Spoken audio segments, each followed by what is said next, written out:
तो दोस्तों आज हम फिर से आपके लिए लेकर आए हैं देश दुनिया की सभी ताजा बड़ी खबरें। फटाफट एक एक कर विस्तार से आज आपको बताएंगे, तो वीडियो को अंत तक जरूर देखें। दोस्तों वीडियो बनाने में हमें काफी मेहनत लगी है, तो वीडियो को दिल से लाइक कर दें। दोस्तों पहली खबर में आपको बता दें कि पाकिस्तान से मोदी को लगा एक और बड़ा झटका। पाकिस्तान ने मोदी पर लगाया जल संधि तोड़ने का आरोप, कहा यूएन में उठाएंगे मामला, बुरी तरह से फंसे मोदी।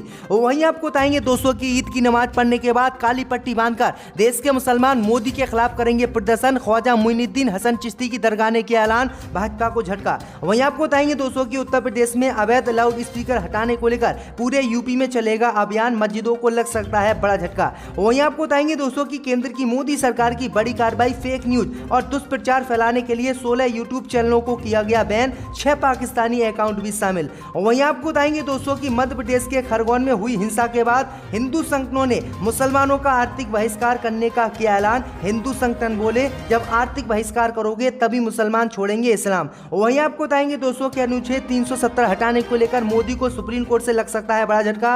अनुच्छेद 370 हटाने को लेकर सुप्रीम कोर्ट में याचिका दाखिल, भाजपा के ऊपर हो सकती है बड़ी कार्रवाई। तो दोस्तों सभी खबरों को आपको एक एक कर बताने वाले हैं। वीडियो को लाइक कर चैनल को सब्सक्राइब कर दें और हमें कमेंट में बताएं कि आपके जिले किस राज्य से हमारी खबरों को देख रहे हैं।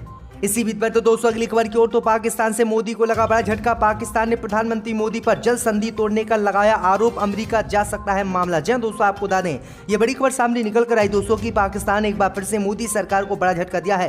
दरअसल आपको बता दें कि पाकिस्तान ने भारत के प्रधानमंत्री मोदी पर कश्मीर यात्रा और चिनाब नदी पर रेटल और कुवार जल विद्युत परियोजना के निर्माण की आधारशिला रखने पर नाराजगी जताई है और इस मामले को यूएन में उठाने का ऐलान कर दिया है, जिसके बाद मोदी की मुश्किलें बढ़ गई हैं। दरअसल आपको बता दें कि पाकिस्तान ने प्रधानमंत्री मोदी पर जल संधि तोड़ने का आरोप लगाया है और कहा है कि चिनाब नदी पर जो विद्युत जल परियोजना मोदी सरकार शुरू करने जा रही है वो जल संधि का उल्लंघन है और हम इस मामले को लेकर अब यूएन जाएंगे और यूएन में मोदी के खिलाफ आपत्ति दर्ज कराएंगे। तो ये बड़ी अपडेट आ रही दोस्तों कि प्रधानमंत्री मोदी की मुश्किलें एक बार फिर से पाकिस्तान ने बढ़ा दी हैं। दरअसल आपको बता दें कि 2019 में आर्टिकल जम्मू कश्मीर से हटने के बाद 370 पहली बार प्रधानमंत्री मोदी जम्मू कश्मीर गए थे और इस दौरान प्रधानमंत्री मोदी ने इस योजना को यहां पर लागू करने का ऐलान किया था, जिसका पाकिस्तान ने विरोध किया है। इसी बीच पर तो दोस्तों अगली खबर की ओर, तो ईद की नमाज पढ़ने के बाद मोदी के खिलाफ मुसलमान काली पट्टी बांधकर देश में करेंगे प्रदर्शन, भाजपा को झटका। जहां दोस्तों आपको बता दें ये बड़ी खबर सामने निकल कर आई दोस्तों की ईद की नमाज पढ़ने के बाद देश के मुसलमान मोदी सरकार के खिलाफ काली पट्टी बांधकर देश में प्रदर्शन करने जा रहे हैं, जिससे मोदी सरकार की मुश्किलें बढ़ गई हैं। दरअसल आपको बता दें कि राजस्थान में अजमेर स्थित महान सूफी संत ख्वाजा मुइनुद्दीन हसन चिश्ती की दरगाह के खादिम सैयद सरवर चिश्ती ने मुसलमानों से अपील की है कि वे ईद की नमाज पढ़ने जाएं तब काली पट्टी बांधे। सैयद सरवर चिश्ती ने कहा कि ऐसा कर वो केंद्र की मोदी सरकार के खिलाफ मुस्लिम विरोधी तौर तरीकों को लेकर उसके खिलाफ संवैधानिक तरीके से अपने विरोध का इजहार करें। सरवर चिश्ती ने एक बयान में ये अपील करते हुए कहा कि मुल्क में मुसलमानों को परेशान किया जा रहा है, कभी भी किसी भी मुद्दे पर, चाहे वो लव जिहाद हो, नमाज हो या कुरान की आयतें हो। उन्होंने कहा कि दिल्ली में जहांगीरपुरी में तोड़फोड़ से लेकर हनुमान चालीसा पर सियासत जारी है और लगातार मुसलमानों को परेशान किया जा रहा है, इसलिए मुसलमान जब ईद की नमाज पढ़ने जाएं तो काली पट्टी बांधे और मोदी के खिलाफ प्रदर्शन करें। तो ये बड़ी अपडेट आई दोस्तों की भाजपा की मुश्किलें एक बार फिर से बढ़ गई हैं। इसी बीच पर तो दोस्तों अगली खबर की ओर, तो उत्तर प्रदेश में अवैध लाउड स्पीकर हटाने को लेकर यूपी में चलेगा अभियान, मस्जिदों पर हो सकती है कार्रवाई। दोस्तों आपको बता दें कि देश के अलग अलग राज्यों में हो रहे लाउड स्पीकर विवाद के बाद उत्तर प्रदेश सरकार सख्त है। उत्तर प्रदेश की योगी सरकार ने आदेश जारी किया है कि धार्मिक स्थलों पर लगे अवैध लाउड स्पीकर हटवाए जाएं और 30 अप्रैल तक इसकी रिपोर्ट योगी को सौंपी जाए। वहीं आपको बता दें कि अवैध लाउड स्पीकर के नाम पर अब कई मस्जिदों के लाउड स्पीकर उत्तर प्रदेश में हटने जा रहे हैं, क्योंकि योगी सरकार अवैध नाम देकर मस्जिदों के लाउड स्पीकर हटाएगी और फिर लाउड स्पीकर से अजान पर प्रतिबंध लगाएगी। तो ये बड़ी अपडेट आई दोस्तों की योगी ने नई चाल उत्तर प्रदेश में चल दी है। इसी बीच पर तो दोस्तों अगली खबर की ओर, तो मोदी सरकार की बड़ी कार्रवाई, फेक न्यूज और दुष्प्रचार फैलाने के लिए 16 यूट्यूब चैनलों को किया बैन, 6 पाकिस्तानी अकाउंट भी शामिल। दोस्तों आपको बता दें कि केंद्र की मोदी सरकार ने सोमवार को फर्जी खबरें फैलाने के मामले में 16 यूट्यूब चैनलों को ब्लॉक कर दिया है, जिसमें 6 पाकिस्तानी अकाउंट भी शामिल है। सूचना एवं प्रसारण मंत्रालय ने कहा है कि ब्लॉक किए गए सोशल मीडिया अकाउंट में 6 पाकिस्तान स्थित है और 10 भारत आधारित यूट्यूब न्यूज चैनल शामिल हैं, जिनकी कुल दर्शकों की संख्या 68 करोड़ से अधिक है। ये देखा गया है कि इन चैनलों का इस्तेमाल राष्ट्रीय सुरक्षा, भारत के विदेशी संबंधों, देश में सांप्रदायिक सद्भाव और सार्वजनिक व्यवस्था से संबंधित मामलों पर सोशल मीडिया पर फर्जी खबरें फैलाने के लिए किया गया था। तो ये बड़ी अपडेट आ रही दोस्तों कि मोदी सरकार ने ये 16 यूट्यूब चैनल बैन किए हैं। इसी बीच पर तो दोस्तों अगली खबर की ओर, तो खरगोन हिंसा के बाद हिंदुओं ने लिया संकल्प, मुसलमानों का करेंगे आर्थिक बहिष्कार। जब दोस्तों आपको बता दें, ये बड़ी खबर सामने निकल कर आई दोस्तों कि मध्य प्रदेश के खरगोन में रामनवमी के दौरान हुई हिंसा के बाद अब यहाँ के हिंदूवादी संगठनों ने गांव-गांव जाकर लोगों से शपथ दिलवाई है कि मुसलमानों से कोई भी सामान, कोई भी चीज ना खरीदें और गैर हिंदुओं का आर्थिक बहिष्कार करें।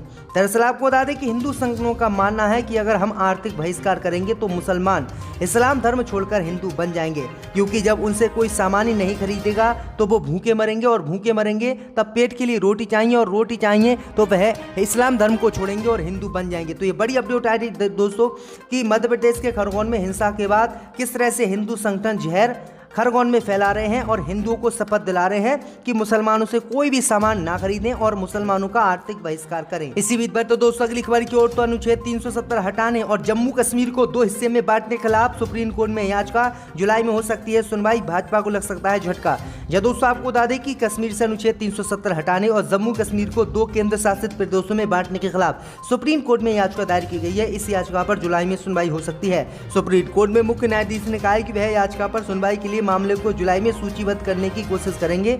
इससे पहले वरिष्ठ वकील शेखर नाफड़े और पी चिदम्बरम ने विधानसभा सीटों के परिसीमन का हवाला देते हुए जल्द सुनवाई की मांग की। मुख्य न्यायाधीश ने कहा है कि अनुच्छेद 370 पर केंद्र के फैसले को चुनौती देने वाली याचिकाओं को 5 जजों की पीठ सुनेगी। तो ये बड़ी अपडेट आ रही दोस्तों कि मोदी सरकार की मुश्किलें सुप्रीम कोर्ट से बढ़ सकती हैं। अगर सुप्रीम कोर्ट ने इस मामले पर सुनवाई करते हुए अनुच्छेद 370 को खत्म किया तो जम्मू कश्मीर के जो 2 केंद्र शासित प्रदेश बने हैं वो फिर से एक हो जाएंगे। इसी बीच पर तो दोस्तों अगली खबर की ओर तो मौलाना तौकीर रजा खान की मुश्किलें बढ़ी, बीजेपी नेता ने भड़काऊ बयान को लेकर थाने में दी तहरीर। जी दोस्तों आपको बता दें कि उत्तर प्रदेश के बरेली के इत्तेहादे मिल्लत काउंसिल अध्यक्ष मौलाना तौकीर रजा की मुश्किलें बढ़ने लगी हैं।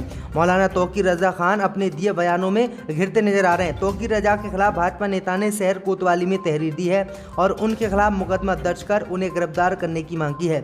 बता दें कि तौकीर रजा ने प्रधानमंत्री मोदी को धृत राष्ट्र बताया था और भारत में महाभारत की धमकी दी थी।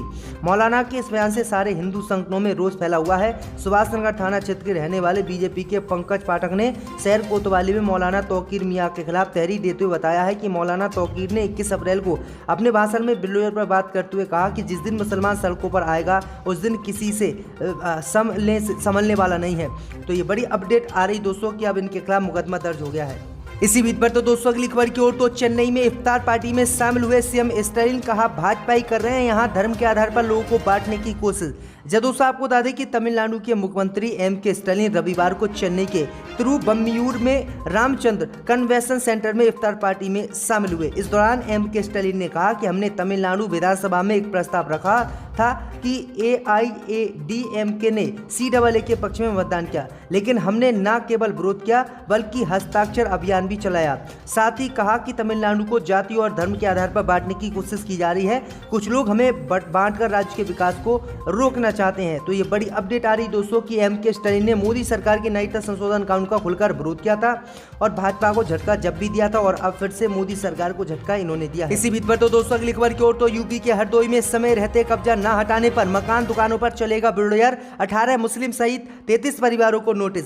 जब दोस्तों आपको बता दें कि यूपी के हरदोई में शहर के तालाब की जमीन पर अवैध रूप से कब्जा कर अतिक्रमण करने वाले अतिक्रमणकारियों पर प्रशासन ने शिकंजा कसना शुरू कर दिया है। नगर पालिका की ओर से 13 मुस्लिम परिवारों को अखबार में गजट के जरिए नोटिस प्रकाशित कराया गया है। वहीं 20 अन्य परिवारों को भी तालाब की जमीन खाली करने का नोटिस दिया गया है। अतिक्रमणकारियों को नगर पालिका ने चेतावनी दी है कि अगर समय रहते अतिक्रमण नहीं हटाया गया तो पालिका निर्माण कार्य को गिराने की कार्रवाई करेगी। ऐसे में अतिक्रमण हटाने को लेकर जिला अधिकारियों की कमेटी बनाने के बाद इस पर बुलडोजर चलाने का ऐलान किया गया। तो ये बड़ी अपडेट आई दोस्तों कि उत्तर प्रदेश में जनक कहां पर कितनी जगहों पर अतिक्रमण कर सरकारी जमीनों पर कब्जा करके घर मकान बने हुए हैं, लेकिन कोई कार्रवाई नहीं की जाती है। लेकिन जहां पर मुसलमान होते हैं बसे हुए, सिर्फ वहीं पर कार्रवाई की जाती है। और बुलडोजर के नाम पर किस तरह से मुसलमानों को अब आर्थिक रूप से तंग किया जा रहा है, आर्थिक रूप से उन्हें तबाह करने की कोशिश भाजपा शासित राज्य कर रहे हैं। इसी बीच पर तो दोस्तों अगली खबर की ओर तो अखिलेश यादव ने उत्तर प्रदेश में किया ऐलान, आजम खान की कानूनी मदद करेगी समाजवादी पार्टी। जी दोस्तों आपको बता दें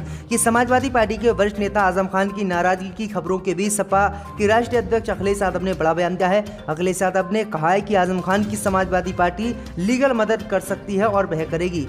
उनके साथ जो अन्याय हुआ है वह बीजेपी पार्टी ने किया है। बीजेपी पार्टी वहां जानबूझकर ऐसे अधिकारियों को लेकर गई जिनसे उन पर अन्याय हो सके, उन पर झूठे मुकदमे लग सकें। दरअसल आपको बता दें कि आजम खान की नाराजगी साफ नजर आ रही, क्योंकि लखनऊ से एसपी के विधायक रविदास मेहरोत्रा अपने कुछ अन्य साथियों के साथ आजम खान से जेल में मिलने गए थे, लेकिन आजम खान ने जेल में मिलने से उनसे इनकार कर दिया और कहा कि उनका स्वास्थ्य ठीक नहीं है। जबकि अगले ही दिन कांग्रेस पार्टी के एक नेता गए थे, उनसे वह मिल लिए। तो ये बड़ी अपडेट आ रही दोस्तों कि भाजपा को और कांग्रेस जो सपा को झटका आजम खान लगातार दे रहे हैं। डिप्टी स्पीकर पर फेंक के वो भी हमने देखा।